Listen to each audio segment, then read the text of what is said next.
the Weather Channel, a special presentation.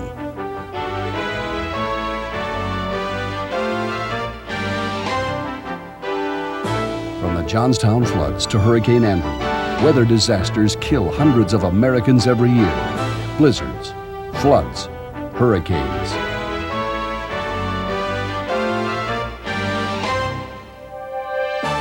And with each disaster comes a new respect for the power of nature.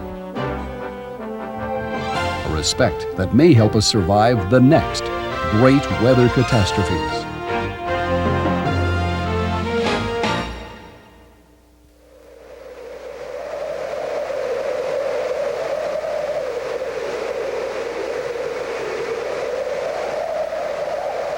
It's the worst thing I've ever been through. The noise was just unbelievable, the howling, the banging on the windows, the banging from debris. It's scary because your heart is racing. You're like, oh my God, you know, you want it to stop already. You're like, please, Lord, stop. And you want it to stop, and it won't. It just goes and it gets stronger and stronger. And when you start to cry, that's it. You let go of the fear. There's nothing else you can do. Hurricane Andrew killed over 40 people in South Florida. Wind gusts measured at 177 miles per hour. It was a Category 4 storm on the Saffir-Simpson scale, among the worst in American history. And the 200,000 homeless and stricken survivors faced unspeakable devastation. My neighbors started coming out of their houses, and everyone was like in shock. They were just in total disbelief of the amount of destruction and damage that was done to the neighborhood. I'd never seen, I don't ever want to see anything like that again. For those who endured Andrew, it had to be the worst hurricane ever for Florida. But history tells us there was one even worse, only 30 miles away. Andrew was a 4 on the Saffir-Simpson scale. This one was a 5. It was the 1935 Labor Day hurricane, the most intense hurricane ever to hit the United States. Hurricane expert John Hope.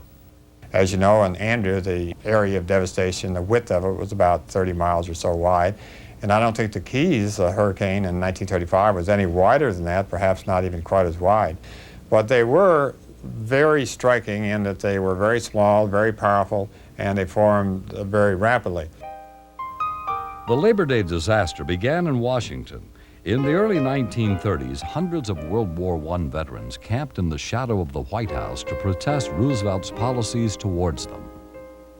President Roosevelt ordered the Army and General MacArthur over to destroy their camp and packed them up and sent them to the Florida Keys to build the bridges on the overseas highway. The WPA people had quite an elaborate evacuation, and already had a contract with the Florida East Coast Railroad to provide a train that would come and pick the veterans up. They had a number of different difficulties, of course, being Labor Day weekend, rounding up a crew. Cumulatively, it delayed the train too long. They got to Matacumbe just as the height of the storm hit. The hurricane swept the train, the work camps, and the veterans into the sea. Winds of up to 200 miles per hour, a 20-foot storm tide. The storm killed over 400 people and wiped the Middle Keys clean.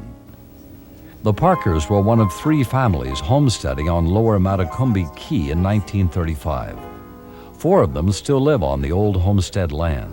The roof and the windows and the doors and everything went one time, and the water came in.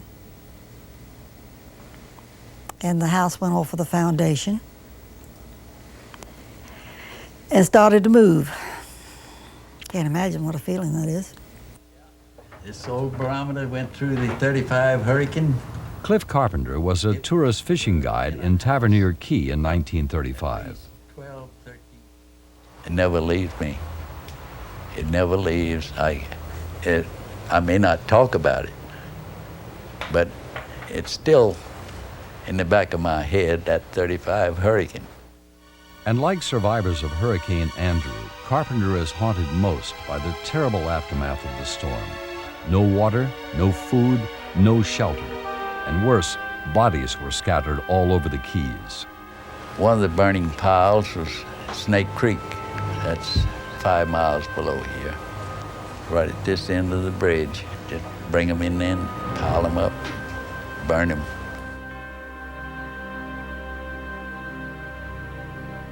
Carpenter rode out the storm in the same house in which he and his wife live today. The hip roof, the storm shutters, the sturdy wood construction, and the reinforcing hurricane rods, they may have saved his life. These rafters, when the wind was over here, the rafters on this side would push in, these over here would push out, and they'd snap and pop and carry on like a rifle, you know? And you just wonder, well, will the next one go? But you know, the old house hung together.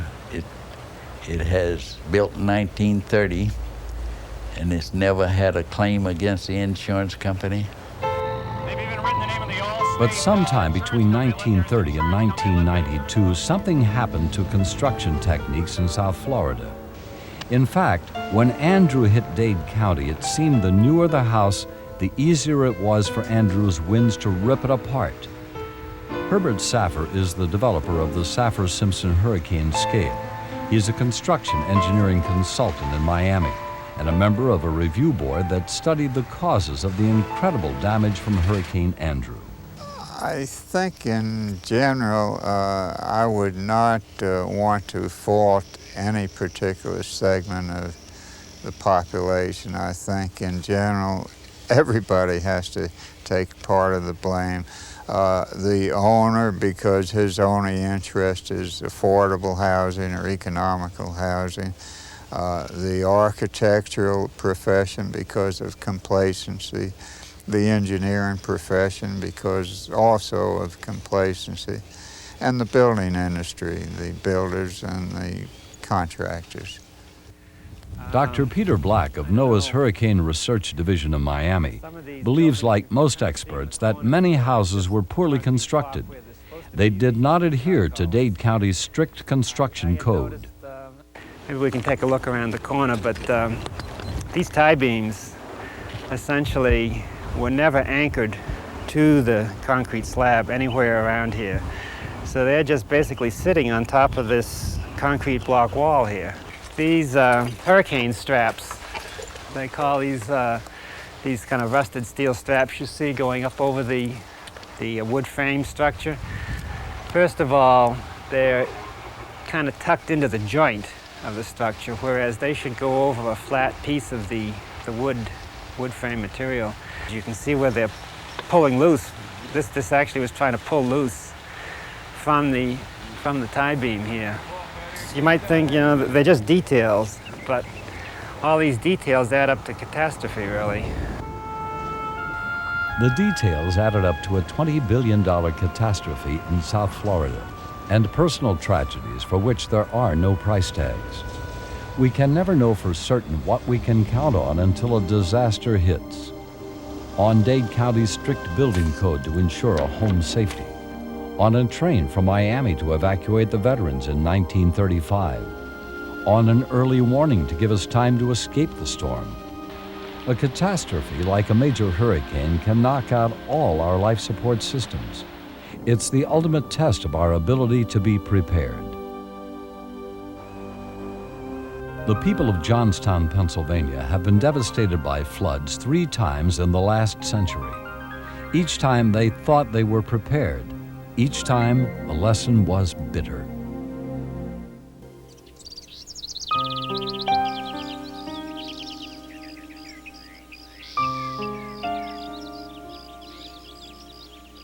On May 31st, 1889, a huge earthen dam gave way above Johnstown, Pennsylvania. 2,200 people died. Many of them were laid to rest here in Grandview Cemetery. Entire families were wiped out. Hundreds of the dead were never identified. They lie in these unmarked graves. The city was devastated in less than 10 minutes.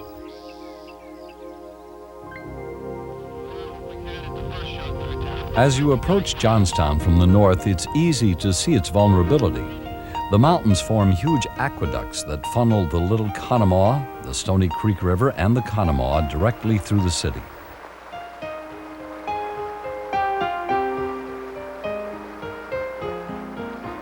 Johnstown's history rests along its rivers.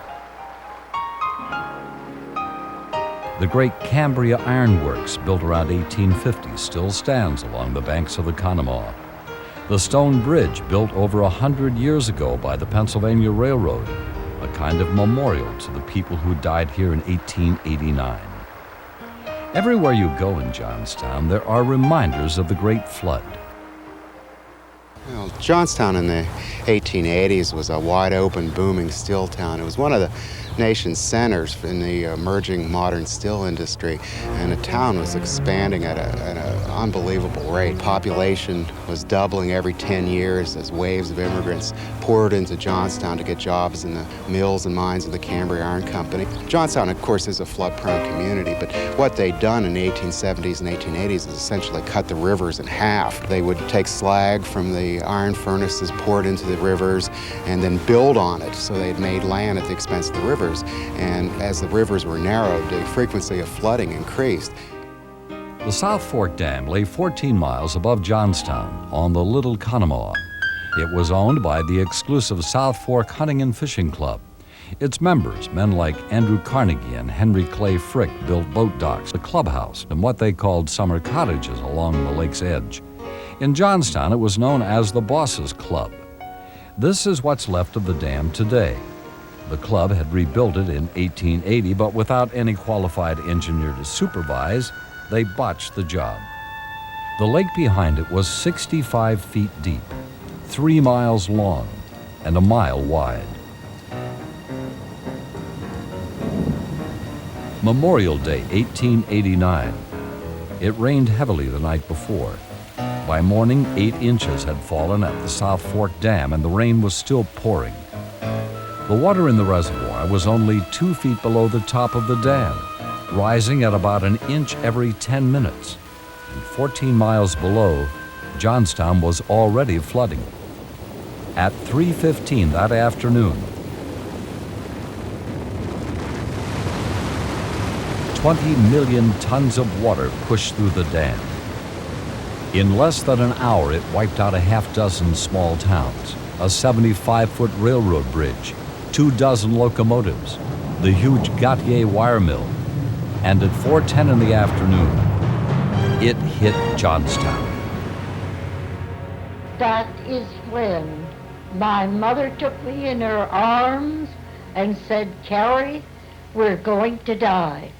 She rushed the 6 of us up to the attic, and in the flash of a second, we felt the flow of water over us, and we landed quickly at the stone bridge.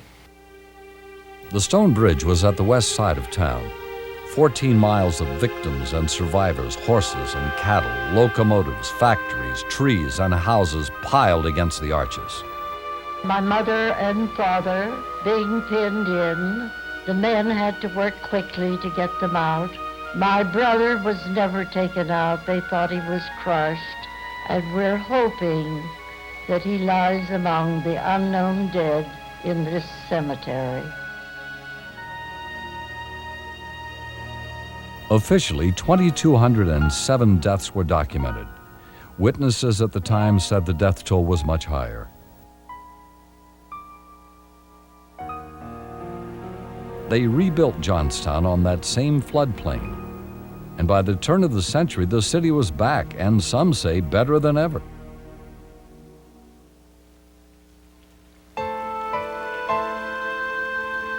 The snow was still melting in the mountains on St. Patrick's Day of 1936. A heavy rainstorm added to the runoff, and Johnstown was once more a disaster area. The flood in 1936 killed 25 people, and property damage was 4 times the 1889 flood. 15,000 Johnstowners wrote President Roosevelt demanding help to prevent any more floods in Johnstown. He responded generously with a $7 million flood control project. When it was finished, the Corps of Engineers announced, "We believe that the flood troubles of Johnstown are at an end. We salute the flood-free city of Johnstown." The statement stood for 41 years. Attention, this is the police. All civilians the streets in the city of Johnstown. This is an emergency. The Weather Channel's Ray Bann was a weather forecaster in the Johnstown area in the mid-1970s. The 77 flood was a pure flash flood. It had its origins solely in the intense amount of rain that fell over an extremely short period of time, over a very limited drainage basin. The Conemaugh River Basin itself, very narrow, and because of the mountainous terrain, that rain ran off extremely rapidly and caused the flood. The failure of another earthen dam caused most of the deaths. 77 people were killed, 8 more missing. Property damage estimates $300 million. The Corps of Engineers would never again declare a city flood-free.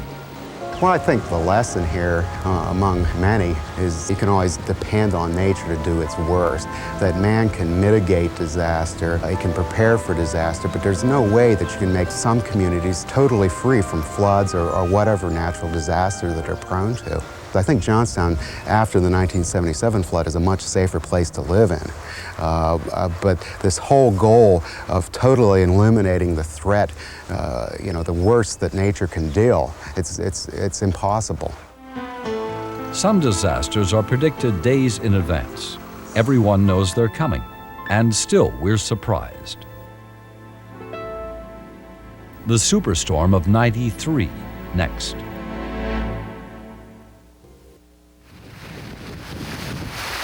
It's going to go down in the record books. Bet on that. Meteorologists call it Superstorm '93, an enormous winter storm system that struck 26 states, dumped enough snow to fill the Mississippi River for 40 days, and touched the lives of 50% of the people of the United States. Few of us experienced the true depths of disaster, but most of us got a hint of the overwhelming power of nature.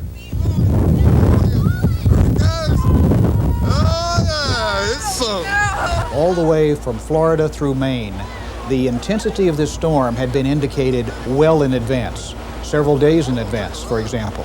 We started to talk to the emergency managers at the federal level on Tuesday and warning them of the intensity of the storm that was going to happen over the weekend. But over 230 people lost their lives, the most in any single weather disaster in the U.S. in nearly 20 years. What seemed to be lacking was understanding. Many of us, especially in the South, experienced something we knew little about, the icy lash of a blizzard. Several people were killed in Florida by tornadoes spawned by the storm system, and by a storm surge on the west coast of Florida that surprised everyone. The rest of the country, most of the deaths were due either to exertion or exposure. And we saw many individual cases of people having heart attacks from shoveling snow. This was a very heavy, wet snow in many areas. Or we saw people leaving their cars, getting caught out, being really unaware of the intensity of the cold and of the wind accompanying these blizzard conditions. For most of us, the life-threatening paralysis of a blizzard came as a surprise. When you go for a drive, you know that something may go wrong, so you have a spare tire. You count on the police coming by if you have problems. You think that somebody in your family will come to look for you if you haven't arrived in time.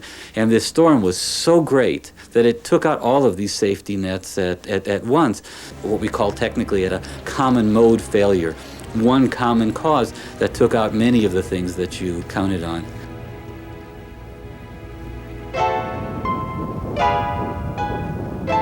From March 11th to the 14th in 1888, a blizzard very similar to the '93 storm pounded New York and New England. 400 people died, 200 of them in New York City. As in 1993, it was a common mode failure, the failure of those technological safety nets which caused most of the deaths. New Yorkers counted on the new elevated trains to get them to work, on food delivered from out of town to live on. Mary Cable is the author of a book on the blizzard of '88. She lives and writes in Santa Fe, New Mexico. Oh, the elevated had been going only a few years. And that really revolutionized. People could live in the Bronx or Brooklyn and get to work. I mean, they could commute. It was the beginning of commuting. The New Englanders just did as their fathers, grandfathers, and way back had been doing. They stayed in their houses. They had food in the cellar. And the New Yorkers had this thing about getting to work no matter what, and if their transportation wasn't available, they would walk miles, like 10 miles. There was one man who got stuck on a train as it was headed into Manhattan.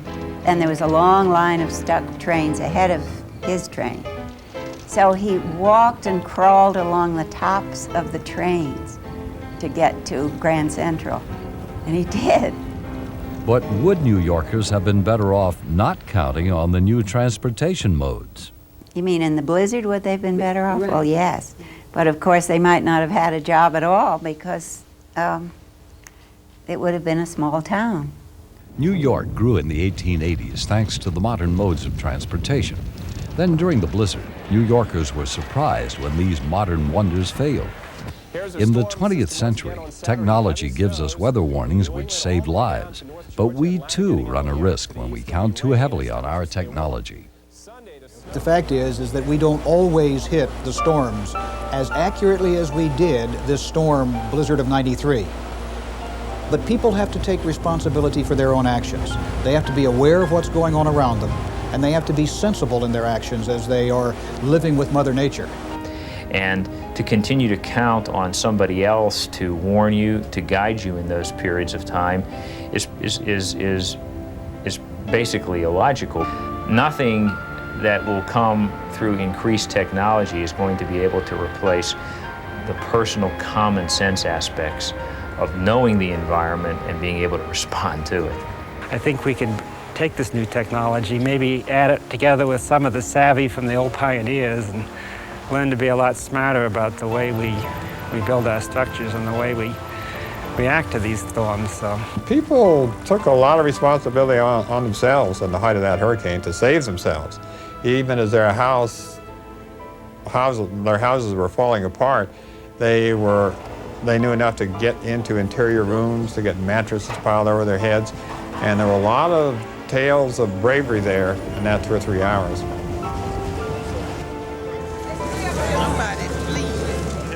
A lot of survival in a major catastrophe is luck, simply luck.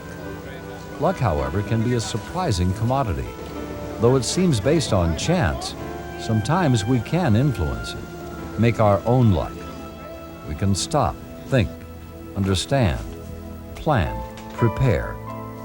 Those of us who do may not escape the next catastrophe, but we may help ourselves and our families live through it.